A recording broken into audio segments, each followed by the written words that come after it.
ምዕራፍ 7 እምበኣርከ ኣትም ፍቁራተይ እዚ ኩሉ ተስፋ እዚ ካብ ዝህልወናስ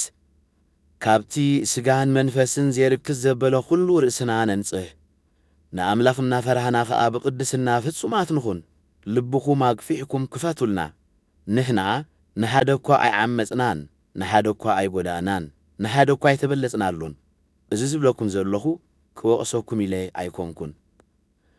ከመይ ከምቲ ኣቐዲመ ዝበልኩኹም ንኣኻትኩም ልብና ክፉት እዩ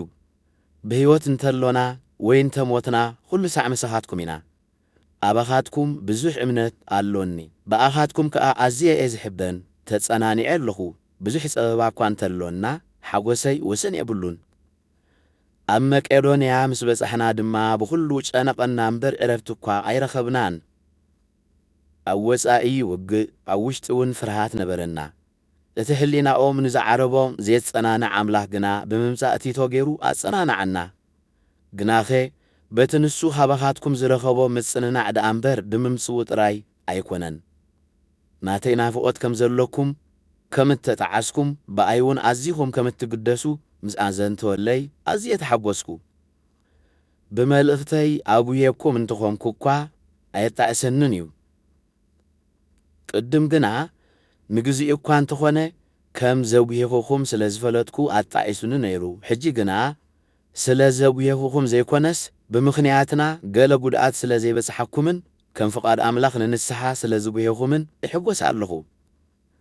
ከም ፍቓድ ኣምላኽ ምጉሃይ ናብ ድሕነት ዘብጽሕ ንስሓ የስዕብ ኣየጣዕስን ከ እዩ ጓዛ ዓለም ግና ሞት የስዕብ እንሆ እዚ ከም ፍቓድ ኣምላኽ ዝቡየኹምዎ ክትጽዕቱን ካብ በደል ንጹሃት ምዃንኩም ከም ተረድኡን ገበረኩም ጽልኢ ሓጢኣትን ፍርሃት እግዚኣብሔርን ከም ዝህልወኩምን ንኣይ ከም እትናፍቁን መንፈሳዊ ቅንዓት ከም ዘይሓድረኩምን ብቕንዕና ከም እትፈርዱን እውን ገበረኩም በዚ ነገር እዚ ብኩሉ ንጹሃት ከም ዝኾንኩም ገለጽኩም እምበኣር ኣነ ዝጸሓፍኩልኩም ብኣይ ከም እትግደሱ ኣብ ቅድሚ ኣምላኽ ንኣኻትኩም ግልፂ ምእንቲ ክኸውን ኢለ እየ እምበር ብዛዕባ በዳሊ ወይ ብዛዕባ ተበዳሊ ኢለ ኣይኮንኩን ዝጸሓፍኩልኩም ስለዚ ድማ ተጸናናዕና ኣብ ርእሲ እዚ ኸኣ ቲቶ ብኩሉኻትኩም ቀሲኑ ስለ ዝተሓጐሰ ኣዝና ተሓጒስና ኣሎና ሓበነይ ከም ዝኾንኩም ንቲቶ ነጊረየ ነይረ ንስኻትኩም እውን ኣይሕፈርኩምንን እቲ ዝነገርናኩም ዘበለ ኩሉ ሓቂ ከም ዝኾነ